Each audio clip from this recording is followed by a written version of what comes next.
कंधमाल जिला Daringbadi mini stadium रे block स्तरीय जनजाति महोत्सव उद्घाटित होईछि। आदिवासी भाषा और संस्कृति परंपरा को बजाय रखा मुख्यमंत्री नवीन पट्टनायक उद्यम जारी रखिछन्ति। एही महोत्सवटी उदयगिरी विधायक तथा उपबाचस्पति सालुगा प्रधान अध्यक्षत अनुष्ठित होईछि। बैठक में मुख्य अतिथि भाव में मंत्री अशोक चंद्र पंडा जोग देइथिले।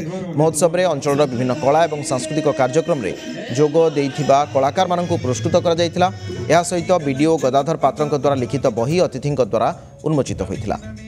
ये गोटे बड़ कार्यक्रम रही एडीसी जे जनजाति संप्रदायर केवल भाषा साहित्य में ता सहित संस्कृति सी नृत्य क्षेत्र हो संगीत क्षेत्र हो वेशभूषा हो एपरिक पारंपरिक अस्त्रशस्त्र जो रही तार रक्षणाबेक्षण तार आवश्यकता अच्छी। आम कार्यक्रम बहुत सुंदर भाव में देखुचु लोक पाखे जो रही जाता कला संस्कृति को केमी साउंटिबू तार प्रयास चली कला संस्कृति सहित आम दारिंगबाड़ी शीत महोत्सव आमर 11, 12, 13 तारीख 3 दिन धरी हम से विभिन्न जिलूर और जिला बाहर सांस्कृतिक दल आसवे गोटे रंगारंग कार्यक्रम चली 14 तारीख आम नुआ कार्यक्रम रखी जो युव प्रतिभा मान कार्यक्रम होती